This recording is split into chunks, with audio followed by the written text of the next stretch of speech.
जो भी students BSc second year में हैं उनके लिए फिजिक्स का ये most important questions with hand written notes के साथ आपको मैं प्रोवाइड करा रहा हूँ। चलिए इस क्वेश्चन को सोल्व करते हैं। लॉन्ग क्वेश्चन है बीएससी सेकेंड ईयर के लिए, ऑप्टिक्स लेजर यानी कि बीएससी सेकेंड ईयर की जो फिजिक्स की फर्स्ट बुक है। जब दिक प्रिज्म के व्यतिकारी प्रकाश पुंजों में से एक के पथ में एक पतली पारदर्शी प्लेट रख दी जाती है तो फ्रिंजों में उत्पन्न विस्थापन का परिकलन कीजिए। दर्शाइए कि से अभ्रक प्लेट की मोटाई ज्ञात कीजिए। Calculate the displacement in the fringe when a thin transparent plate introduced in the path one of the interfering beams in biprism so that the thickness of a plate, ठीक है, can be determined from it. चलिए इसको मैं बता देता हूँ। सबसे पहले हम एक पारदर्शी पतली प्लेट द्वारा फ्रिंजों का विस्थापन। यदि हम एक पतली पारदर्शी प्लेट को रखने की बात कर रहा है तो सबसे पहले हम जो क्वेश्चन में पूछा गया है, जो क्वेश्चन में कहा गया है वही हम दोबारा से लिखेंगे। दिक प्रिज्म के व्यतिकारी प्रकाश पुंजों में से एक पतली पारदर्शी प्लेट रख दी जाती है तो हम अब प्लेट को ही रखेंगे। तो सबसे पहले एक पतली पारदर्शी प्लेट को दो व्यतिकारी पुंजों में से किसी एक के पथ में रख दी जाए। मान लीजिए कि ये एक व्यतिकारी पुंज है, ये दूसरे व्यतिकारी पुंज है। इसका मान लीजिए ये मार्ग है, तो इन दोनों में से किसी एक के मार्ग में यहाँ पर प्लेट रख दी जाती है। दो व्यतिकारी पुंजों के किसी एक के मार्ग में प्लेट रख दी जाए तो संपूर्ण फ्रिंज प्रतिरूप पुंज की तरफ विस्थापित हो जाता है। तो संपूर्ण फ्रिंज का जो प्रतिरूप है पुंज की तरफ विस्थापित होता है। किस पुंज की तरफ? जिसके पथ में प्लेट रखी गई है।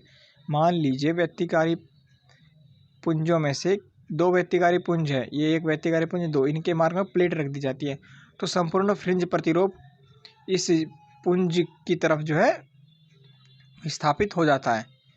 ठीक है, विस्थापन को डिस्प्लेसमेंट बोलते हैं। ये एक आपको डायग्राम बनाना है। यहाँ पर S1 जो S2 है आपको दिखाई दे रहे हैं, तो ये कला संबंध स्रोत है। 2D यहाँ पर दूरी है। ठीक है, X और Y यहाँ पर जो है ये पर्दा है। XY पर्दा है, याद रखना है। S1 S2 कला संबंध स्रोत और 2D यहाँ पर दूरी है। पर्दे का अपवर्तनांक यहाँ पर म्यू है। ये कुछ वैल्यूज़ हैं जो आपको याद कर लेनी है। वैल्यू याद करने के बाद S1P के द्वारा दूरी तय करने में लगा समय S1P minus T/C plus T/V, ये फॉर्मूला है, आपको याद करना है।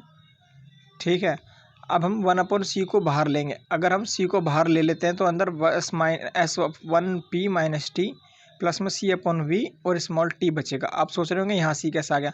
अगर इस C को वापस से अंदर लेके जाएँ तो इस C को वापस से अंदर लेके जाएं तो ये C कट जाएगा एक, और ये T इधर आ जाएगा ऑटोमेटिक। तो इसलिए अगर हम C को बाहर रखेंगे तो ये C वहाँ पर चला जाएगा। और C/V हम यहाँ पर म्यू पुट करेंगे। C/V की जगह पर हमने यहाँ म्यू पुट कर दिया तो वैल्यू हमें ये मिल जाएगी 1/C S1P plus mu minus 1 और बाहर T आ गया है आपका। ठीक है, तो ये आपका T आ गया है। अब दोबारा कन्फ्यूज ना हो, मान लीजिए ये C है, 1/C हमने बाहर रखा है। इस 1/C को दोबारा हम अगर अंदर करते हैं तो ये S1P माइनस T के नीचे C आ जाएगा, और एक प्लस में जो ये C ऊपर है C/V और C, क्योंकि यहाँ पर C जब अंदर आएगा तो इसके बट्टे में भी C आएगा और इसके बट्टे में भी C आएगा, तो इस C से C कट जाएगा, यहाँ पर T/V वापस से हो जाएगा। अब बिंदु P पर डिप्थ फ्रिंज के लिए हम करेंगे तो S2P minus S1P mu minus 1 T n lambda.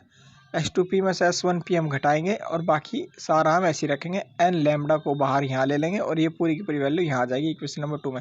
S2P minus S1P की जगह हम रखेंगे 2d/d xn, इसकी जगह पर रखेंगे। जहाँ पे आपको S2P S1P दिखाई दे वहाँ पर आपको ये पुट करना है 2d/d xn, तो ये उठाकर आपको यहाँ पुट कर देना है।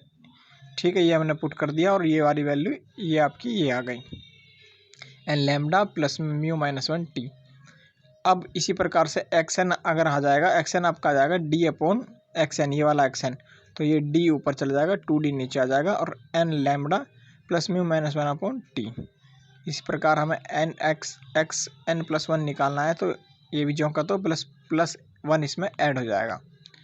प्लेट रखने के बाद इनकी जो चौड़ाई है तो वो आपकी ये हो जाएगी x/d/2d। तो ये आपका आज का क्वेश्चन था जो कि मोस्ट इम्पोर्टेंट है। इसकी पीडीएफ इम्पोर्टेंट इतना ही था। इसकी पीडीएफ मैं आपको टेलीग्राम पर प्रोवाइड करा दूँगा। फिर भी अगर आपका कोई डाउट है तो आप इंस्टाग्राम पर मैसेज कर सकते हैं। Instagram ID Ajay Mahendra, channel का नाम है 47। ओके, ये क्वेश्चन इम्पोर्टेंट था। जय हिंद।